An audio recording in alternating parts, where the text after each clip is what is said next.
A liderança é um fator natural do ser humano. Desde as sociedades mais primitivas até as civilizações industriais, todo povo se reúne ou já se reuniu em volta de um líder.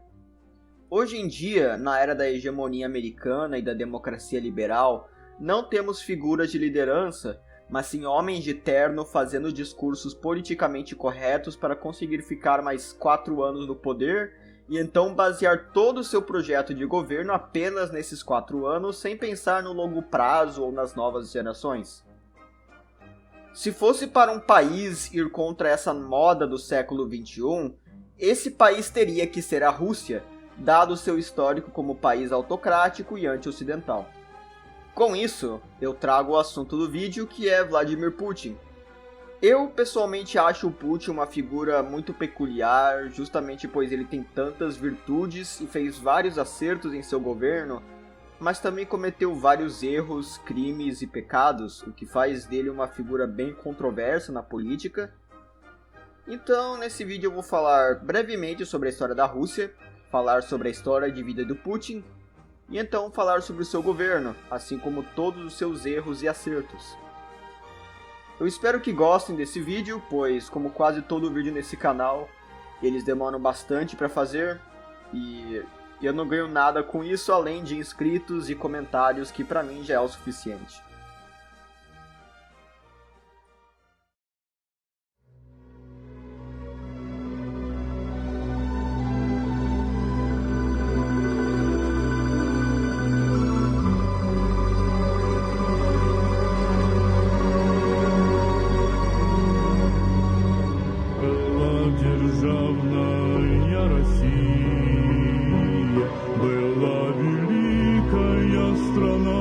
Народом мощным, как стихия, непобедимым, как волна, но под напором черни дикой, пред ложным призраком свобод не стало Родины великой, распался скованный народ. Да будут прокляты потомством сыны, дерзнувшие предать с таким преступным вероломством свою беспомощную мать. В клочки разорвана Порфира, растоптан царственный венец, и смотрят все державы мира. О, Русь, на жалкий твой конец, когда-то властная царица, гроза и страх своих врагов, теперь ты жалкая блудница, раба-прислужница рабов. Да будут прокляты потомством сыны, дерзнувшие предать с таким преступным вероломством свою беспомощную мать. В убогом рубище нагая, моля о хлебе пред толпой, стоишь ты, наша мать родная, в углу с протянутой рукой, и в дни народной деспотии, бродяги, нищенки простой, никто не узнает России и не считается с тобой. Да будут прокляты потомством сыны, дерзнувшие предать с таким преступным вероломством свою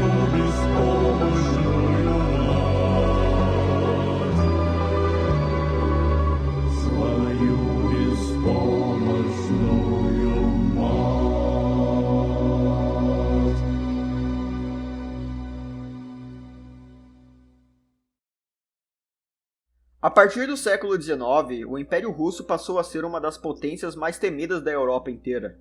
Dito isso, a Rússia era uma sociedade ultrapassada em vários quesitos. Por exemplo, a taxa de alfabetização do país era baixíssima, a economia era agrária e o país tinha um infame sistema de servidão, que basicamente forçava os camponeses a morarem e trabalharem em uma terra que não era deles, mas sim de um nobre que podia fazer com eles quase tudo que bem entendia.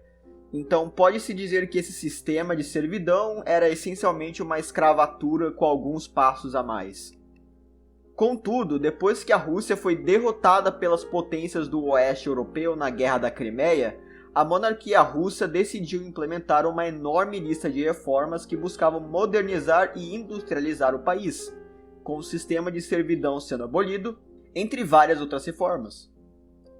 Se propaga bastante a ideia de que o Império Russo foi um estado completamente primitivo e que o país só se modernizou graças aos bolcheviques, mas o fato é que a Rússia já estava se modernizando e crescendo muito rápido, com um economista francês chamado Edmond Terry, dizendo que a Rússia se tornaria a maior potência global até 1950, tanto politicamente quanto economicamente. Mesmo com essas reformas e a rápida industrialização da Rússia, o país ainda tinha vários problemas que juntos causariam a queda do Império Russo. O primeiro destes problemas era a própria pobreza, que existe na Rússia até hoje, ao ponto de uma pessoa que vive no Brasil ter uma expectativa de vida bem maior do que a de uma pessoa vivendo na Rússia, mesmo a Rússia sendo um país europeu. O segundo desses problemas era a infraestrutura precária, que causaria uma humilhante derrota russa contra o Japão na Guerra Russo-Japonesa, onde o Japão completamente destruiu a marinha russa e a maior parte do exército russo sequer conseguiu chegar nas linhas de frente ou ter uma rota de suprimentos viável. Afinal, imagina a dificuldade que seria levar comida e suprimentos que vêm de Moscou, Santo Petersburgo, até lá na Sibéria de uma maneira rápida e eficiente. É praticamente impossível. Lembrando que o Japão era um país feudal 30 anos antes. E o terceiro problema eram os revolucionários bolcheviques, que queriam derrubar a monarquia. Eles assassinavam membros do governo, e mesmo sendo essencialmente terroristas, o governo russo tinha uma punição muito leve com os revolucionários que eram presos, com a maioria deles sendo simplesmente exilados para a Sibéria, com absolutamente nada impedindo eles de simplesmente voltar. E então chegou a Primeira Guerra Mundial, onde todos esses três problemas combinados causaram a queda do Império. A pobreza resultou no aumento da popularidade dos bolcheviques, que intensificaram seus ataques durante a guerra e organizaram greves nas ferrovias russas que traziam alimento, armas e munição para os soldados na linha de frente, sendo que a Rússia já tinha uma infraestrutura precária e agora não tinha quase nenhum meio de realmente manter um sistema logístico para continuar a guerra. O czar Nicolau II então decidiu deixar o seu palácio para lutar ao lado dos soldados na linha de frente.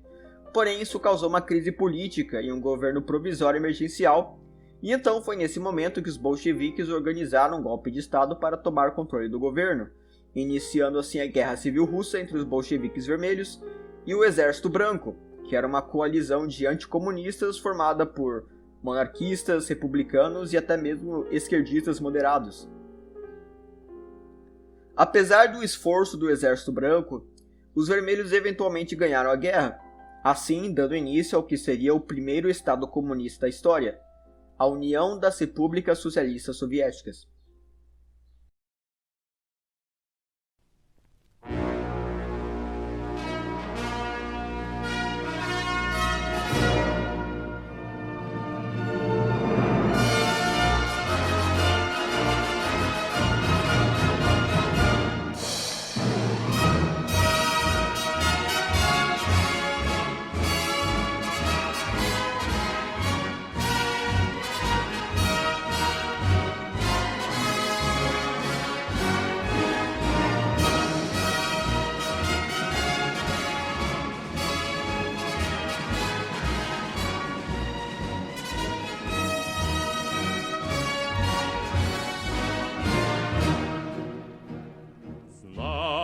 Ленина над нами, строить счастье мы пришли. Пишем юными руками биографию земли.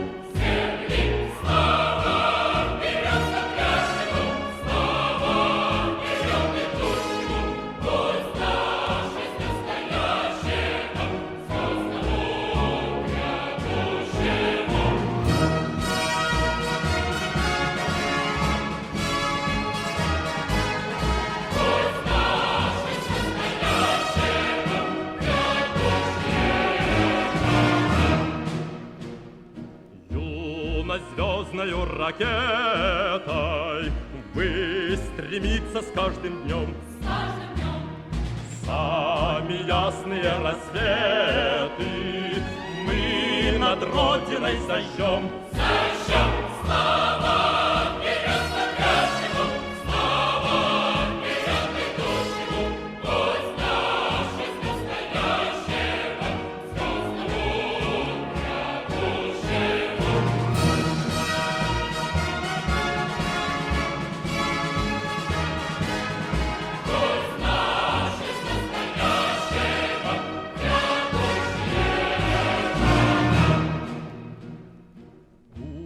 Героев путь тревожный, верю, мы пройдем с тобой. Зыбкой тропкою таежной, звонкой лунною тропой.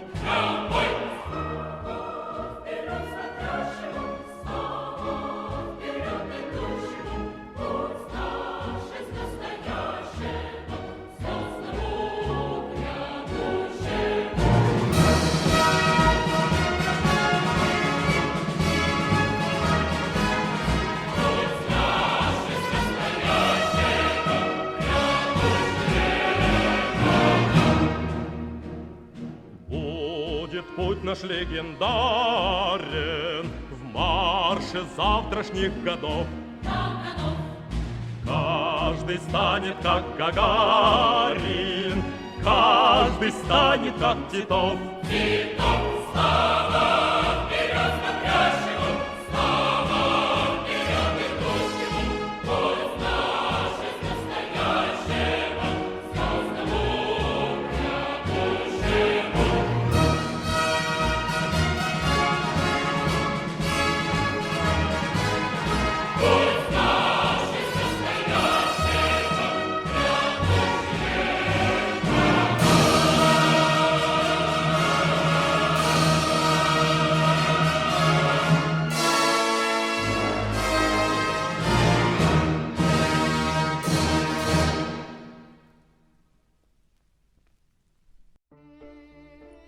Eu digo que a União Soviética é o primeiro estado comunista da história, sabendo que houveram outras revoltas e comunas socialistas que precedem os soviéticos, como a Comuna de Paris ou a República Soviética de Alsácia-Lorena. Porém, essas comunas duraram pouquíssimo tempo e nunca chegaram realmente a tomar uma nação inteira da mesma maneira que os soviéticos conseguiram. Houve uma famosa frase de Vladimir Lenin, onde ele prometia ao povo russo 3 coisas: pão, paz e terra.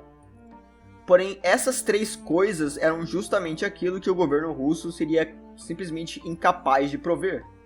Não havia pão, já que a União Soviética era infame por sua escassez de comida, dada a péssima administração soviética, e ao fato do modelo comunista não encorajar competição ou aprimoramento. Não havia paz, pois mesmo os bolcheviques negociando paz com os alemães, logo após o fim da Primeira Guerra Mundial, eles lançaram várias campanhas e guerras para retomar os territórios que haviam sido perdidos e reanexar países que haviam se tornado independentes, como a invasão soviética da Ucrânia, que estava passando pela sua própria guerra civil, e a Guerra Polaco-Soviética, onde os poloneses milagrosamente ganharam contra os soviéticos e ganharam ainda mais território. E por fim, não havia terra, já que toda a propriedade era confiscada pelo Estado e tudo sendo coletivizado. As famílias viviam em apartamentos comunais e eram forçadas a dividir seu apartamento com outras famílias completamente desconhecidas. Um cidadão soviético não tinha nada para chamar de seu e era incapaz de formar qualquer sentimento de individualidade ou independência. Contudo, existia uma área onde os soviéticos eram melhores do que o resto do mundo, que era o seu exército. O Exército Vermelho era o maior exército do mundo inteiro, que com doações de equipamentos americanos e enormes baixas foi capaz de deter o exército alemão na Segunda Guerra Mundial, e então competir com os Estados Unidos pela hegemonia global durante a Guerra Fria.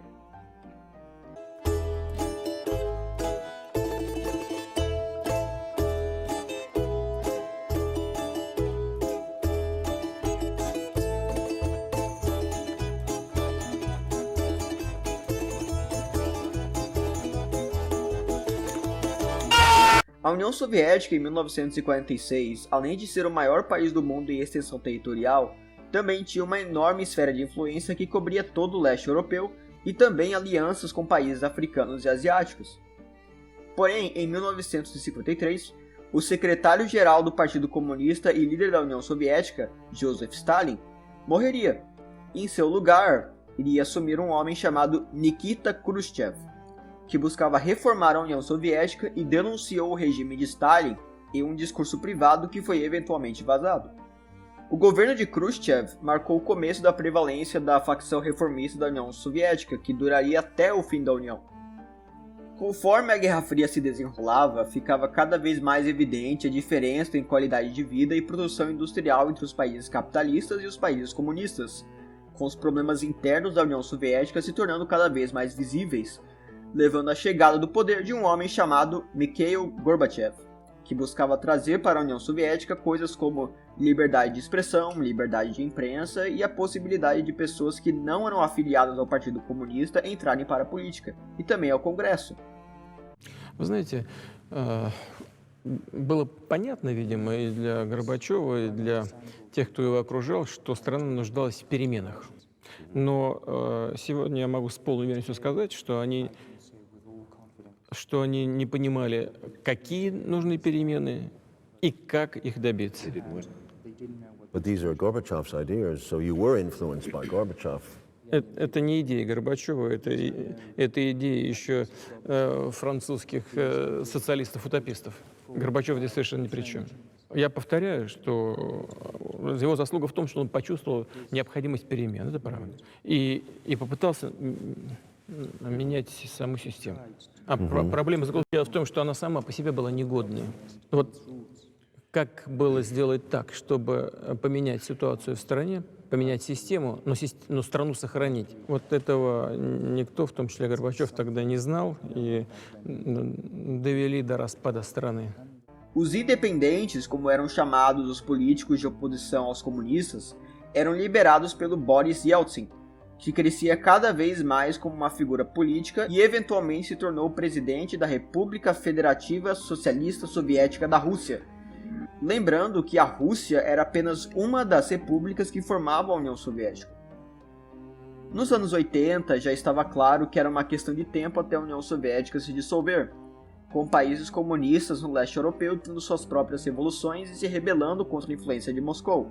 Várias repúblicas soviéticas que formavam a União Soviética também estavam declarando independência, e logo após se tornar presidente da Rússia, Boris Yeltsin declarou a independência russa e a dissolução da União Soviética.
Com a dissolução da União Soviética e a fundação da Federação Russa, era de se esperar que Boris Yeltsin se tornaria um grande herói e ícone nacional, porém não foi isso que aconteceu.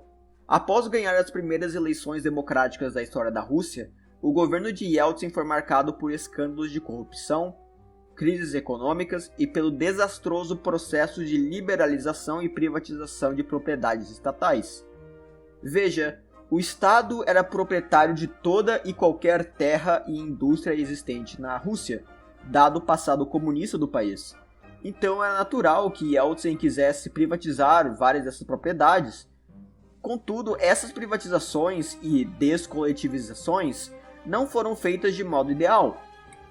O ideal seria privatizar essas propriedades de forma balanceada, para várias pessoas e empresas diferentes para evitar monopólios e desigualdade econômica, mas acontece que Yeltsin vendeu ou cedeu essas propriedades estatais para um pequeno grupo de ex-políticos que tinham conexões com ele, o que resultou na formação de uma oligarquia que tinha completo controle sobre a economia russa, com esses oligarcas não hesitando em usar de seu poder para influenciar a política russa em seu favor. O governo de Yeltsin também sofreu com a Guerra da Chechênia. Se lembra de quando eu disse que a Rússia era apenas uma das repúblicas socialistas que formavam a União Soviética? Então, os outros países que declararam a independência da União Soviética, como a Ucrânia e a Belarus, também eram repúblicas socialistas como a Rússia, com exceção de uma, a Chechênia, que era nada mais do que um território da República Federativa Socialista Soviética da Rússia. Por conta disso, o Yeltsin declarou a Chechênia como parte da Federação Russa e enviou um exército para derrotar os separatistas e reanexar a Chechênia, parcialmente também por causa da discriminação contra a população russa da região por parte do governo separatista. Mas essa guerra foi um completo desastre para a Rússia, com a tática Blitzkrieg do exército russo não sendo capaz de encerrar a guerra rapidamente devido ao imprevisto de que as forças chechenas terem continuado lutando e avançando mesmo depois da tomada da capital de Grozny, levando a Rússia a tendo que assinar um tratado de paz com a Chechênia e recuando suas tropas do país. Como se uma crise econômica e uma derrota militar contra um país 100 vezes menor não fosse suficiente, o presidente Yeltsin estava em conflito direto com o parlamento da Rússia, com o parlamento se opondo a várias de suas reformas e barrando o candidato que Yeltsin havia lançado para o cargo de primeiro-ministro. Eventualmente, o executivo e o legislativo entrariam em um acordo, com um plebiscito sendo feito em relação à nova Constituição, o legislativo e o executivo elegendo o primeiro-ministro, e o parlamento iria evitar de intervir nas políticas do executivo. Porém, o parlamento logo voltou atrás com o acordo, o que levou ao Yeltsin proclamar em rede nacional que ele iria assumir poderes especiais para passar as suas reformas sem apoio do legislativo, o que levou a uma votação de impeachment contra o Boris Yeltsin, mas que terminou com o processo não sendo aprovado. O parlamento e o presidente continuariam entrando em conflito, com as ordens do parlamento contradizendo ordens do presidente e vice-versa, quase como se a Rússia tivesse dois governos simultâneos, e ninguém realmente sabia direito quem seguir. Em 1993, o Yeltsin anunciou em rede nacional que iria abolir o parlamento e governar por decretos até que novas eleições parlamentares fossem realizadas. E em resposta, o parlamento declarou que Yeltsin seria removido de seu cargo como presidente por ir contra a Constituição. Em outubro de 1993, o presidente Yeltsin havia conseguido o apoio das Forças Armadas da Rússia e ordenou que tanques de guerra cercassem a Casa Branca da Rússia, que era onde se localizava o parlamento, e foi aí que ocorreu um dos massacres mais esquecidos da história. Sob ordens do presidente Yeltsin, os tanques do exército russo bombardearam o parlamento, matando cerca de 187 pessoas e ferindo cerca de 500 pessoas. Existem várias maneiras de simbolizar a morte de uma democracia, mas eu acho que não existe uma maneira melhor de simbolizar isso com o bombardeamento do parlamento. In October 1993, Russia was on the brink of civil war, with parliament deputies on one side and Boris Yeltsin and his supporters on the other. Yeltsin, who controlled tank divisions, would give the order to fire directly at the parliament building, with shells pounding the offices of the Supreme Soviet chairman and the vice president, who sided with the deputies. 2 days of street fighting left hundreds dead and injured. O mesmo homem que havia trazido democracia ao seu país, agora tinha acabado com a democracia do jeito mais dramático e sangrento possível. Em dezembro do mesmo ano, houveram as eleições parlamentares, já que os antigos parlamentares tinham sido explodidos em 1000 pedaços por tanques de guerra, e o Congresso foi tomado de vez por membros da oposição, principalmente por comunistas e ultranacionalistas. Contudo, ao mesmo tempo que ocorriam as eleições parlamentares, ocorreu o plebiscito para a nova Constituição, que resultou na aprovação da nova Constituição, que dava muito mais poderes para o presidente, incluindo o poder de dissolver o parlamento, que passou a ser chamado de Duma. Em 1996, o Yeltsin anunciaria que iria buscar uma reeleição, algo que surpreendeu muitas pessoas, pois nessa época ele já estava sofrendo com vários problemas de saúde e inclusive ataques cardíacos devido à sua idade e ao seu vício por álcool. Just looking at press conferences and film of Mr. Yeltsin, he was clearly alcohol disease. His brain seemed to be, the way he spoke and the way he stared at the camera, the way he moved, he looked like he was catatonic. Знаете, я не считаю себя вправе давать какие-то там серьезные оценки ни деятельности Горбачева, ни личности Ельцина. У него, как и у каждого из нас, были свои проблемы, но были и свои сильные стороны. Одна из этих сильных сторон заключалась в том, что он никогда не уклонялся от личной ответственности. Он был в состоянии эту ответственность брать на себя. Но то, что вы сказали, да, ну что ж, греха таить, это тоже было. E no fim, o Yeltsin conseguiu ganhar a reeleição graças ao apoio que ele tinha da mídia e dos oligarcas.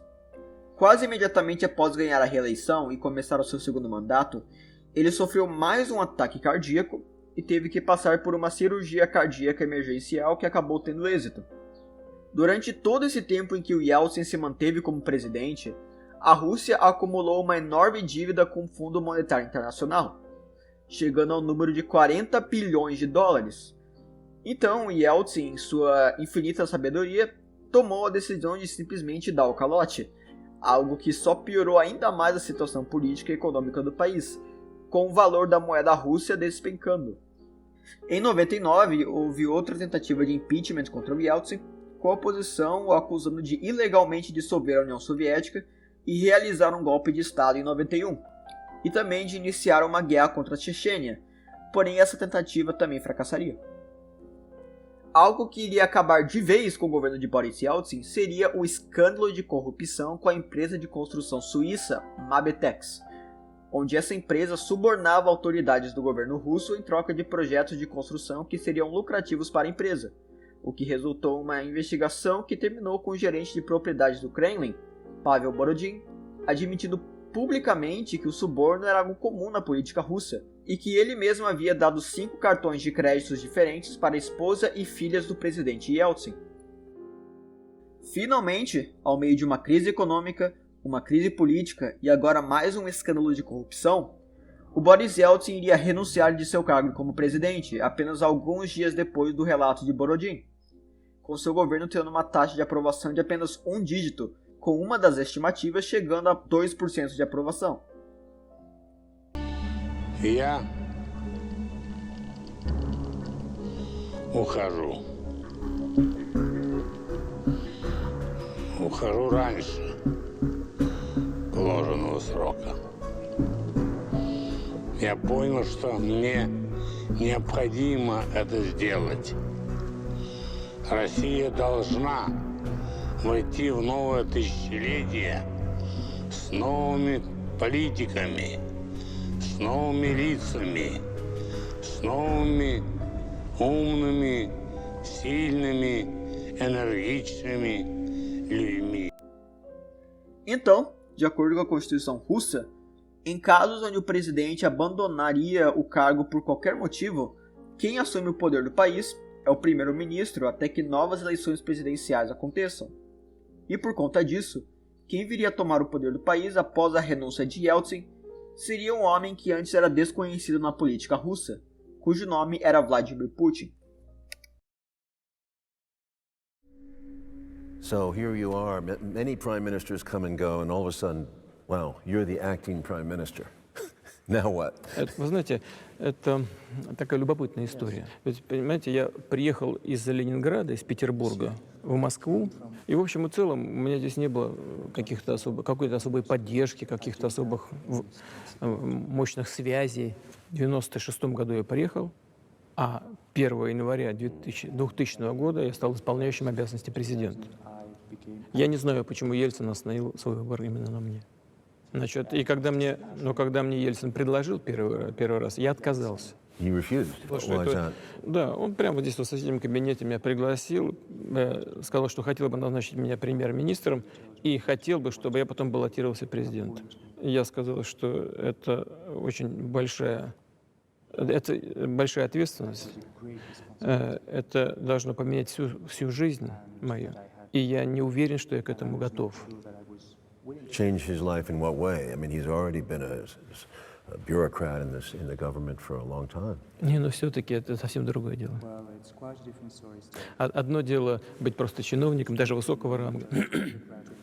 Можно жить жизнью практически рядового человека, ходить в гости, ездить, ходить в кино, в театр свободно, общаться с друзьями и не нести такую персональную ответственность за все, что происходит в стране, за судьбы миллионов людей. Vladimir Vladimirovich Putin nasceu em 1952 na cidade de Leningrado, que mais tarde seria renomeada para Santo Petersburgo. Como a maioria das crianças da União Soviética, ele nasceu em um apartamento comunitário, porém a família dele tinha um certo privilégio dado que seu avô trabalhava como cozinheiro pessoal de Vladimir Lenin e posteriormente de Stalin.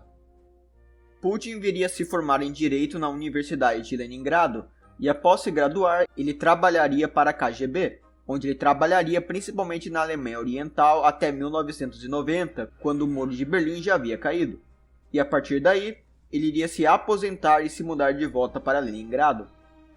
Em 1991, a União Soviética cairia, com quase todos os cidadãos russos passando por dificuldades por conta da repentina transição de comunismo para capitalismo, com o próprio Putin tendo que trabalhar como taxista por um tempo para não morrer de fome.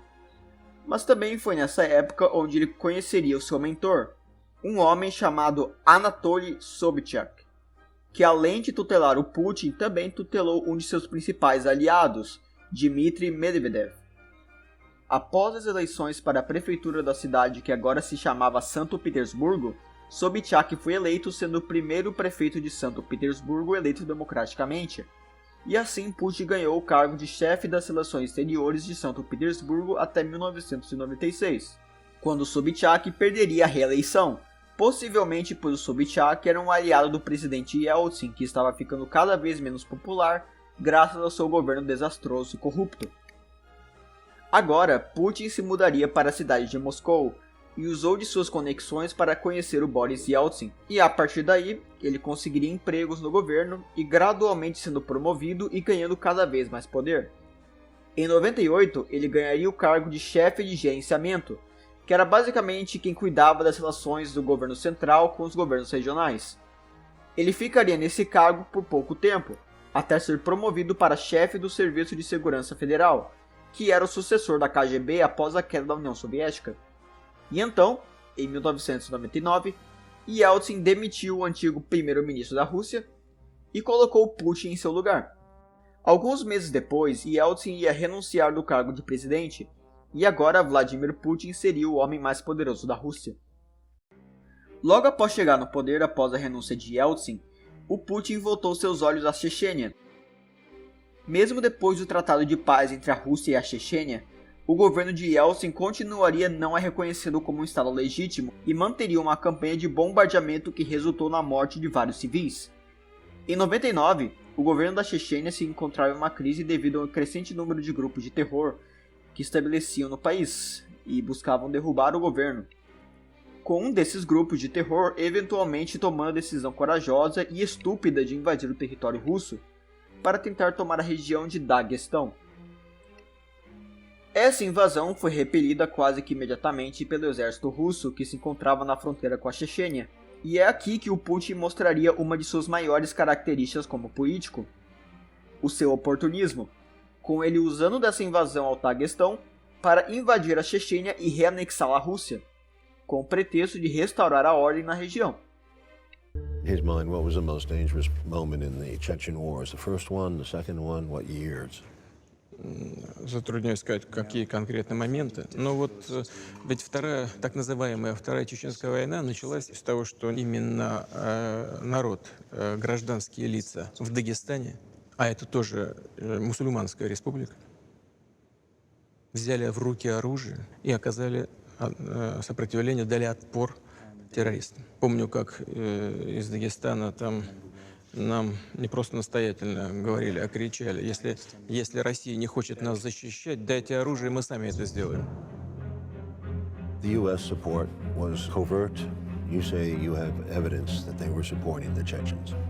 Конечно. Но что касается информационной и политической поддержки, то это не нуждается в доказательствах. Это было очевидно для всех. Это же публично делалось, открыто. I think the administration has adopted a hands-off attitude, repeating like a mantra that this is an internal Russian affair, which in effect legitimated the Russian action. And then on top of it, senior administration spokesmen have engaged in a vilification of the Chechens. А что касается оперативной поддержки, финансовой, у нас есть такие доказательства, и более того, некоторые из них мы представили нашим американским коллегам. Был даже такой момент, когда я президенту Бушу сказал об этом и показал ему, назвал даже фамилии сотрудников спецслужб США, которые работали на Кавказе, и не просто оказывали какую-то общую политическую поддержку, оказывали техническую поддержку, перебрасывали боевиков там, из одного места в другое. А реакция президента США была очень правильной и очень негативно. Он сказал: я с этим разберусь. Но мы позднее получили по партнерским каналам действительно письмо из Центрального разведуправления США, в котором было указано, что наши коллеги считают себя вправе поддерживать отношения со всеми представителями оппозиции и будут это делать дальше. Ясно было, что речь-то идет не просто о оппозиционных силах, речь идет о террористических структурах организаций. Но, тем не менее, их представляли в виде какой-то обыкновенной оппозиции. And all this while they're fighting the war against terror in Afghanistan. Seems like contradictory behavior and strange behavior.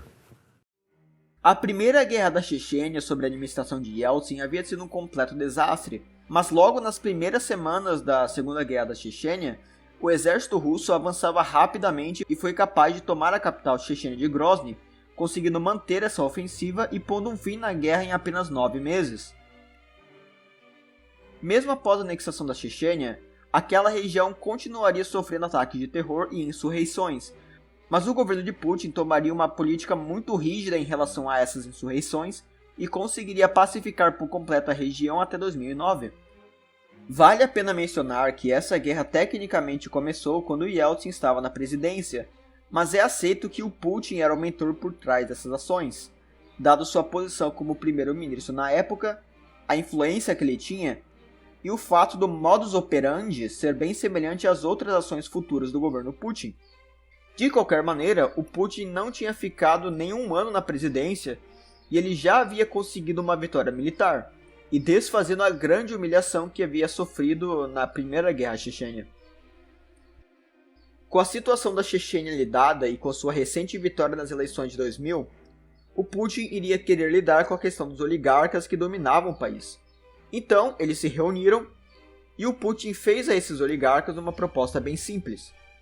Eu deixo vocês ficarem onde vocês estão e em troca vocês apoiam o meu governo e fazem o que eu quero.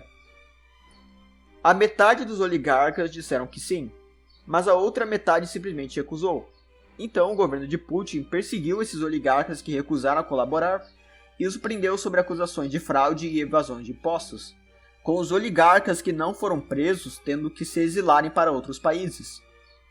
Com boa parte dos oligarcas presos ou exilados, o Putin confiscou as propriedades e reservas desses oligarcas antagonizados e as distribuiu para pessoas que ele tinha uma certa amizade, assim criando uma nova geração de oligarcas que eram leais ao Putin.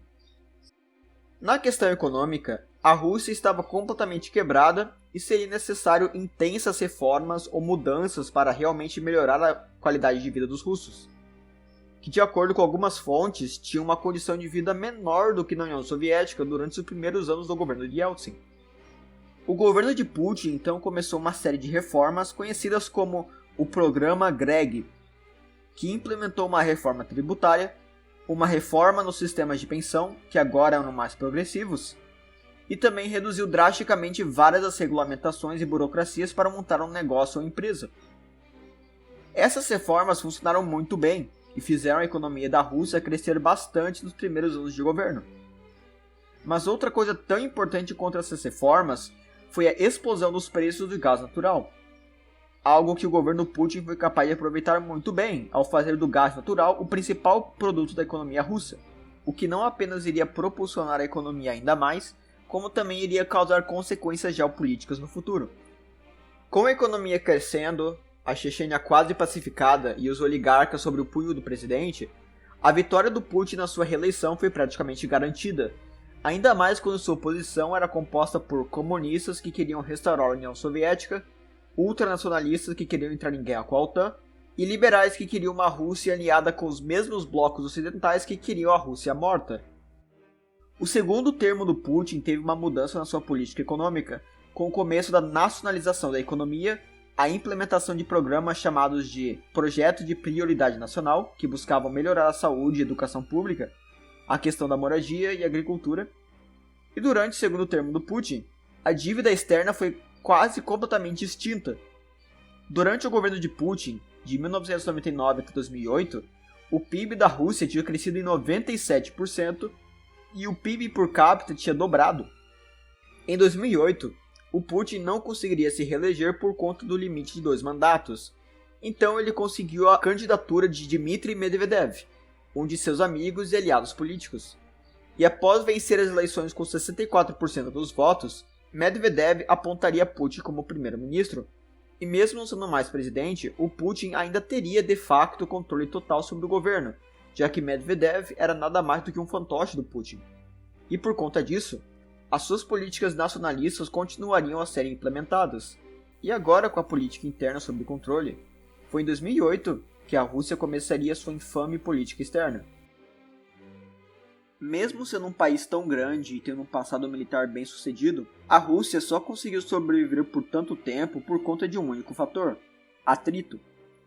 Muitos exércitos no mundo conseguiram invadir a Rússia com sucesso e alguns até conseguiram capturar a cidade de Moscou. Porém, a Rússia quase sempre ganhou essas guerras mesmo assim, por causa de sua extensão territorial, que forçava um exército invasor a marchar centenas ou milhares de quilômetros no meio de uma terra desconhecida, cheia de pântanos e com um dos invernos mais rigorosos do mundo, o que fazia dos soldados inimigos serem tomados pela fome, ou então pela hipotermia. A Rússia sempre abusou disso, e deixava os inimigos invadirem seu país apenas para causar problemas logísticos de atrito, e então contra-atacar quando os inimigos já estiverem morrendo de fome ou frio. Com a dissolução da União Soviética, essa estratégia já não seria mais viável, dado que a Rússia perdeu vários de seus territórios, e um exército invasor de repente poderia estar nos portões de Moscou em apenas algumas semanas. Mas isso ainda não seria um problema se esses países ex-soviéticos continuassem aliados sobre a esfera de influência de Moscou, como o que a própria União Soviética fez com a Cortina de Ferro. Mas acontece que a maioria dos ex-países soviéticos se voltaram para a OTAN, uma aliança militar que foi criada justamente com o objetivo de destruir a Rússia e a sua influência.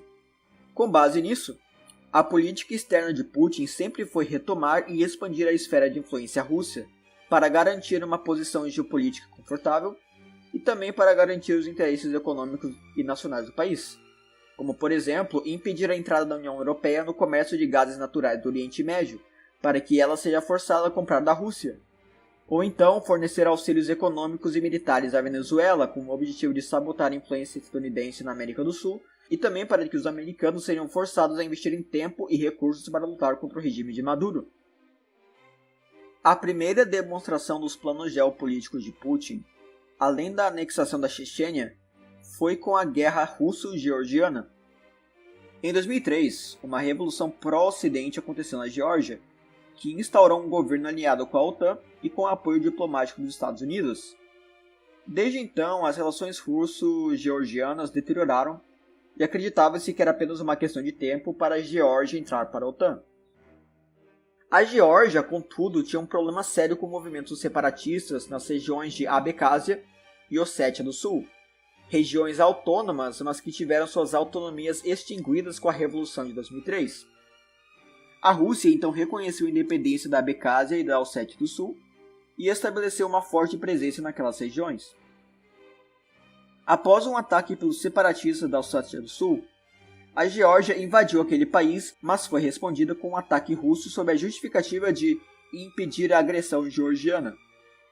A Rússia expulsou o exército georgiano da Ossétia do Sul e continuou avançando em território georgiano em um ataque de escala total, resultando em uma vitória russa em apenas 12 dias.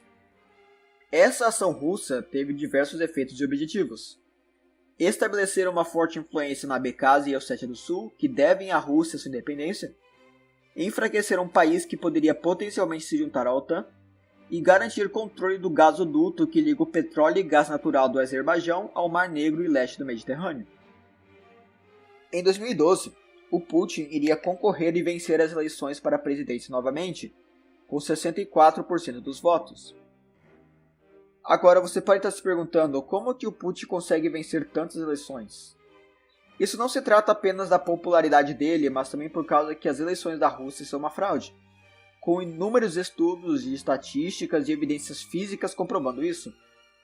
O Putin é um político extremamente pragmático que não se importa com cometer crimes ou violações constitucionais para conseguir aquilo que favorece ele, seu partido ou seu país no cenário internacional. Então, as eleições da Rússia não são vistas como uma maneira de fazer o povo eleger o seu líder, tanto quanto é simplesmente para manter uma ilusão de legitimidade. Algo que é extremamente comum não só na Rússia, mas também em boa parte das democracias de hoje em dia, com destaque ao terceiro mundo. Foi nesse terceiro mandato onde o Putin intensificou as suas políticas mais tradicionalistas, com a proibição de manifestações públicas pró-LGBT. Essa lei não baniu o homossexualismo ou pregou a perseguição de pessoas homossexuais. Ela apenas foi feita como uma maneira de, nas palavras do Putin, proteger a família tradicional e a inocência de crianças. Mesmo após a vitória da Rússia na Geórgia, as coisas só iriam piorar para a Rússia no cenário internacional, quando aconteceu a Revolução Ucraniana. Uma revolução com o apoio da União Europeia, que substituiu o governo ucraniano, que era pró-Rússia, por um governo liberal pró-União Europeia. I wanted to go over to the Ukraine crisis. We've had this discussion before on my first visit on the terrorists.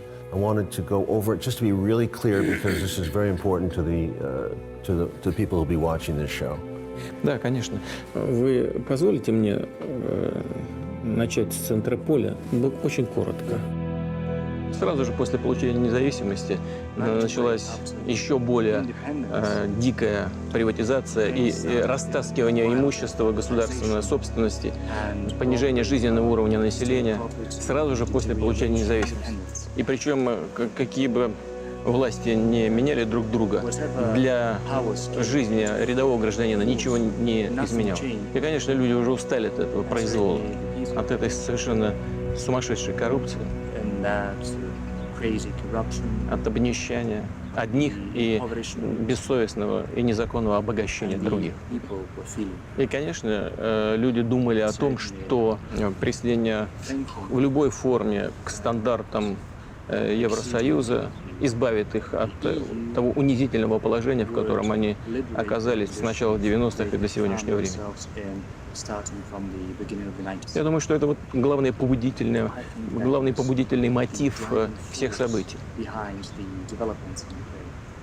Экономика Украины и России зарождалась как единая экономика. Сложились абсолютно уникальные, особые экономические отношения.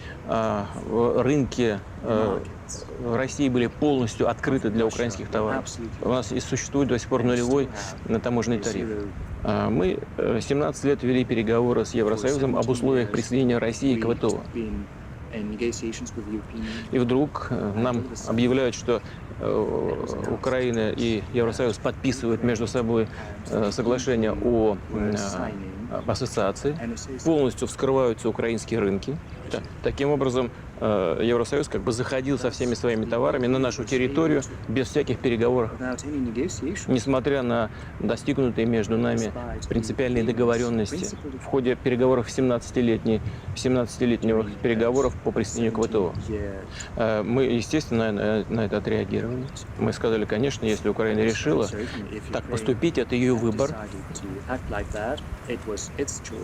И мы уважаем этот выбор, но мы не должны этот выбор оплачивать.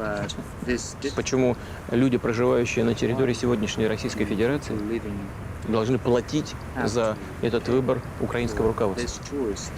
Мы предложили провести переговоры нашим европейским партнерам в трехстороннем формате. Нам жестко отказали. Сказали, что это вообще не ваше дело. Кризис начался с того, что, как известно, господин Янукович объявил о том, что он должен перенести подписание договора об ассоциации с Евросоюзом. Значит, и действовавший тогда президент Янукович сказал, что да, будет, но нужно время, чтобы уточнить некоторые детали. Both EU and Ukrainian officials said on Thursday the suspension of talks on closer ties could be revived after the two-day meeting. But officials said the deal was off the table for now.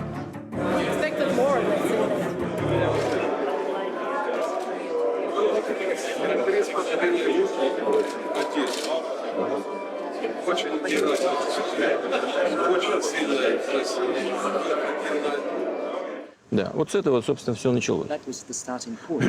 И наши партнеры в Европе и в Соединенных Штатах оседлали этого коня недовольства людей, и вместо того, чтобы объяснять, что реально происходит, они поддержали государственный переворот.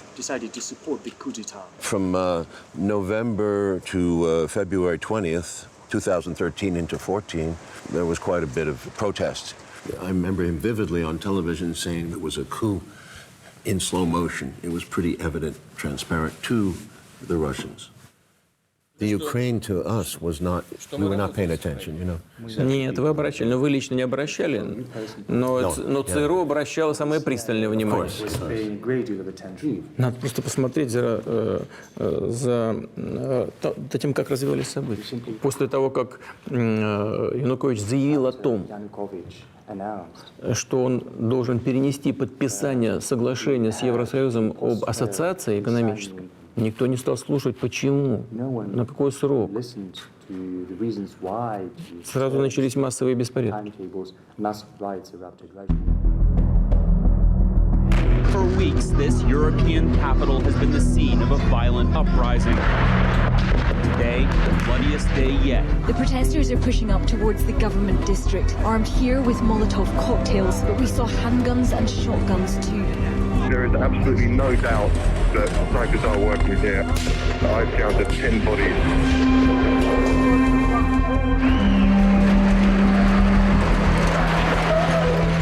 There are casualties on both sides. Well, she's just said that there are 6 dead people up there. Not just injured, dead. They said they've been hit by snipers. 14 policemen dead and 43 wounded. During the Maidan massacre, did you get any intelligence of what was going on? It's the strangest massacre because of the number of casualties of policemen and the civilians who were killed indicates, and the policemen not firing back. They were retreating and called back by Yanukovych. During that, it seems like there was this sniper force that was definitely aiming at the policemen and the civilians to create the chaos necessary for the takeover. Во-первых, это совершенно точно. Янукович не отдавал приказов о применении оружия в отношении демонстрантов. И, кстати говоря, западные партнеры, в том числе американские, просили меня повлиять на него в этом направлении, чтобы он таких приказов не отдавал.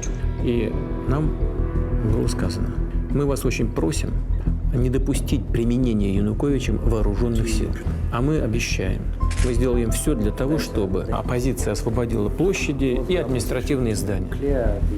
Мы сказали: хорошее предложение, будем работать. И, как вы знаете, президент Янукович не применил вооруженных сил.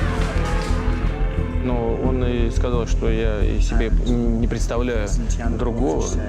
У меня рука не поднимается подписать какой-то приказ о применении оружия. Но я думаю, что это снайперы, это какие могли быть, кто им мог их поставить? Только те, которые заинтересованы в том, чтобы ситуация эскалировала. У меня нет данных по поводу того, кто это конкретно. Но элементарная логика подсказывает. Have you heard any reports about the training that was going on in other cities of Italian, of certain right party sectors, hardened people of the right? 100-man units came to the city, I am told, in the days before the Maidan. Слышали ли вы доклады о... Есть информация о том, что такие боевые группы готовились в западных частях самой Украины, в Польше, в некоторых других местах. Правий сектор не складе зброї. Правий сектор не зніме блокаду жодної з державних установ, поки не буде виконана найголовніша наша вимога – відставка Януковича. Я напомню, что перед этим, 21 февраля 2014 года, приехали 3 министра иностранных дел европейских стран в Киев, приняли участие во встрече президента Януковича и оппозиции, как бы договорились о том, что будут проведены досрочные выборы, договорились о том, как будут строить отношения между оппозицией и президентом. As if Yanukovych abandoned Kiev. Да. Значит, это версия для того, чтобы оправдать поддержку госпереворота. Стоило ему только уехать во второй по величине город страны на внутриполитическое мероприятие, вооруженные люди захватили резиденцию президента. Это если бы в США захватили Белый дом, как бы это называлось? Госпереворот или что? Или думаете, они пришли там для того, чтобы пол подмести? В генерального прокурора стреляли, ранили одного из сотрудников его службы безопасности. По кортежу самого президента тоже стреляли. Да. Поэтому это не что другое, как силовой захват власти. Больше того, даже через день после этого, мы уже с нашей помощью, но он перебрался в Крым, который в то время был частью Украины. И там еще находился свыше 10 дней, я уже не помню даже сколько, но неделю как минимум. Полагая, что есть еще какой-то шанс, что те люди, которые поставили свою подпись под соглашением, предпримут хоть какие-то попытки к урегулированию этого конфликта цивилизованными, демократическими, законными способами. Ничего подобного нет. Просто стало очевидным, что если он попадет к ним в руки, они его просто убьют и все. Конечно, можно все извращать, и можно обманывать миллионы людей, используя монопольное право на средства массовой информации. Но в конечном итоге, думаю, что для объективного наблюдателя все-таки понятно, что произошло. Произошел госпереворот. Ukraine's parliament has voted for the new Speaker of the Assembly to become interim president. Alexander Turchinov called on lawmakers to form an interim government by Tuesday. These latest developments follow the dismissal of President Viktor Yanukovych on Saturday. Can we talk about outside influences in this Ukraine story now? We know about the NGOs that are operating in Ukraine. We know that Victoria Nuland, the Undersecretary of State for Eastern Europe, was very active supporting change in government. Good to see you. We're here from America. Would you like some bread? Please take something. Please. We've invested over $5 billion to assist Ukraine in these and other goals that will ensure a secure and prosperous and democratic Ukraine. We know that Senator John McCain visited and was seen at rallies with extremist leaders, including some neo-Nazis. This is about the future you want for your country. This is about the future you deserve. We know that America and the National Endowment for Democracy, which is also a very influential non-profit private NGO, was very active very active here. Karl Gershman, who was the president of it, made very strong speeches. He wanted an independent Ukraine. And we know that the Hungarian billionaire hedge funder George Soros was also very involved in supporting the groups here in Ukraine. Yes, all that is true. Mas acontece que o Putin já previa que a Ucrânia iria cair. Então a Rússia tinha protocolos disponíveis para agir em uma eventual caída do governo ucraniano. A primeira parte do plano foi emitir anúncios diplomáticos que diziam que a Rússia não iria intervir na Ucrânia, fazendo o mundo pensar que a Rússia iria aceitar a saída da Ucrânia de sua esfera de influência. A segunda parte do plano foi a realização de um plebiscito na região ucraniana da Crimeia, que teve um resultado mostrando que a maioria dos habitantes da Crimeia gostariam de fazer parte da Federação Russa.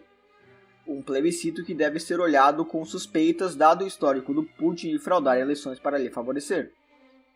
A terceira parte do plano seria uma ofensiva militar surpresa na Crimeia, anexando a região sem nenhuma resistência ucraniana, mesmo com o exército ucraniano na região tendo vantagem numérica. A quarta parte do plano seria o financiamento de grupos separatistas pró-russos nas regiões de Donbass e Luhansk, onde os russos eram maioria étnica. После захвата власти кому-то это понравилось, а кому-то нет. Люди были напуганы разгулом национализма, радикализма. И первое, о чем заговорили пришедшие к власти в результате госпереворота люди, они заявили о том, что нужно принять закон, ограничивающий действие русского языка.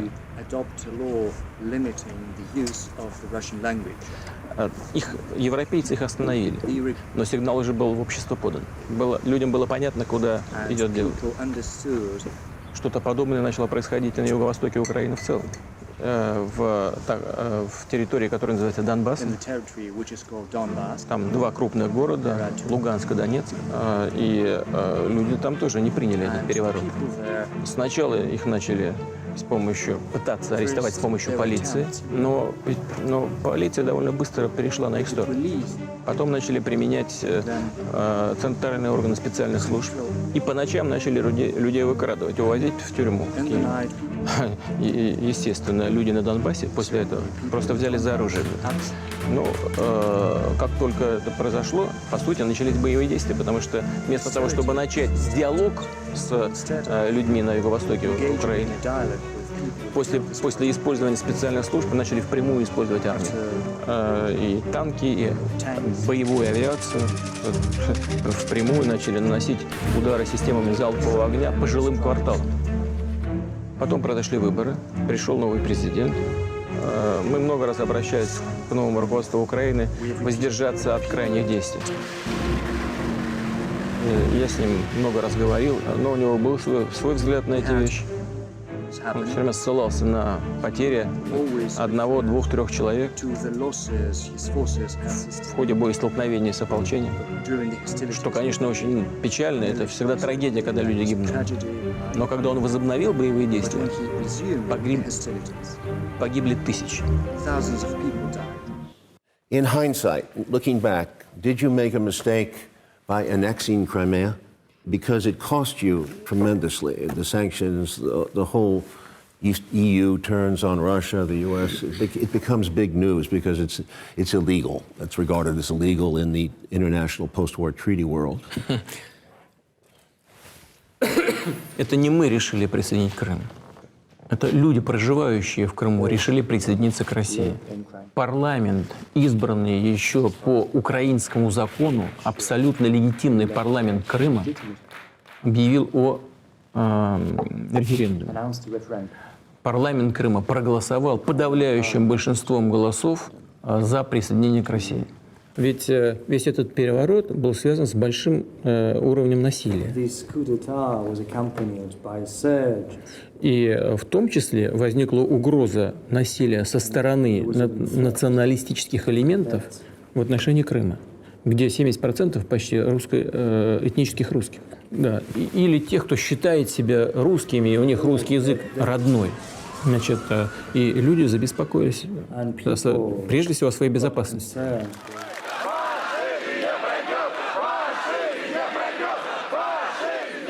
Потому что по соответствующему международному договору на нашей военной базе в Крыму мы имели право иметь 20 тысяч человек, даже больше немножко, обеспечить работу представительного органа власти, парламента Крыма. Для того, чтобы этот парламент смог собраться и осуществить предусмотренные законом действия, люди должны были чувствовать себя в безопасности. It does raise questions on whether this vote really is free and fair, especially given the heavy military presence in Crimea right now, Errol. Да, мы создали условия для того, чтобы люди могли прийти на выборы. У нас не было там никаких боевых действий. Там никто не стрелял. Никто никого не убивал. 90 с лишним процентов населения Крыма пришло на этот референдум, проголосовали.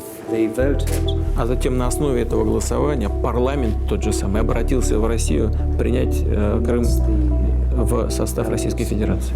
More than 95% voted to become part of Russia. Officials said there was an unprecedented turnout, with at least 8 or 10 eligible Crimeans having their say. Мало того, что произошли, прямо скажем, территориальные потери, связанные не с позицией России, а с позицией людей, которые, скажем, проживали в Крыму, да, которые не хотели жить под властью националистов. Началась гражданская война на юго-востоке, в Донбассе. После этого зафиксирован чрезвычайное, просто ужасное падение ВВП страны. Крупнейшие промышленные предприятия закрываются. Безработица растет. Заработная плата, реальные доходы населения катастрофически упали.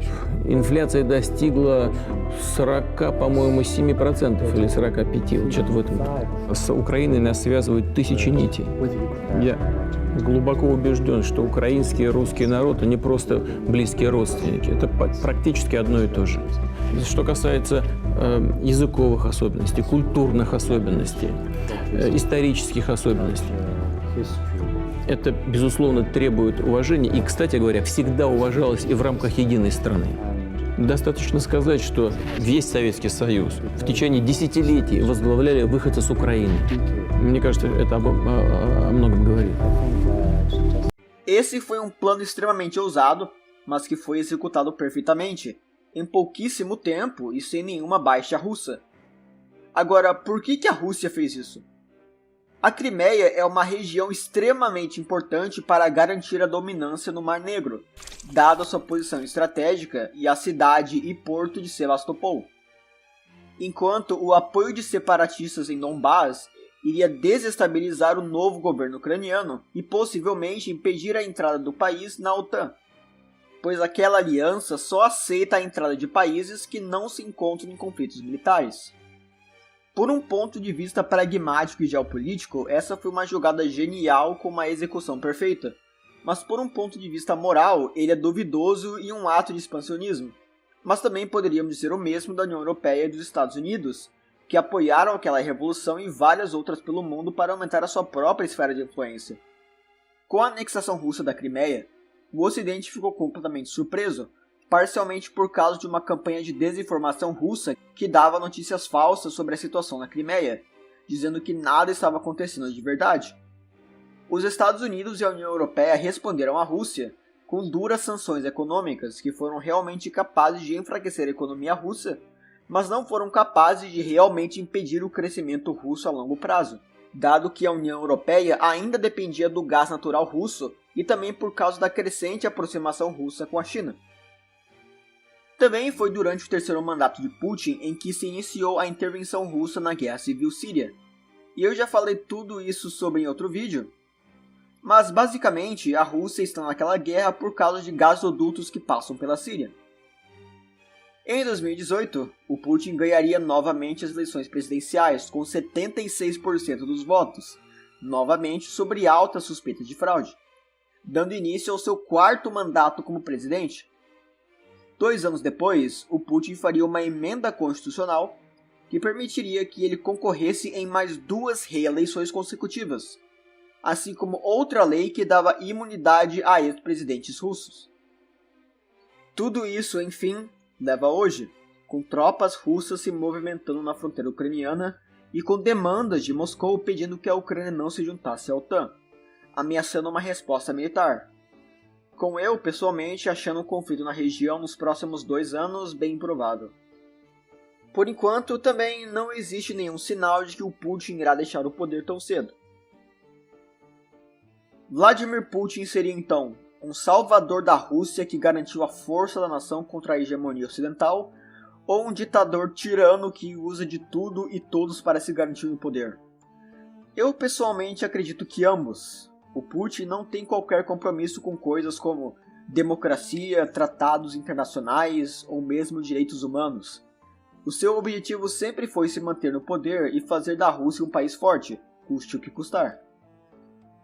Se eu estivesse na posição de Putin como presidente da Rússia, eu não iria manter um sistema oligárquico ou assassinar jornalistas ou manter uma ilusão de democracia, mas eu também não posso negar seus sucessos como político e como líder de uma das maiores nações do mundo. Muito obrigado por assistir esse vídeo, galera. Como eu falei no início, esses vídeos demoram bastante para fazer. E como vocês podem perceber, essa parte aqui no final não tem script nenhum, é só eu falando, sem nenhum planejamento, de uma maneira bem constrangedora, mas é isso. Obrigado, por favor, se você assistiu até aqui, se inscreva, deixa o like, comenta, que esse é o feedback que eu ganho por esses vídeos. Então, muito obrigado por tudo. Se cuide.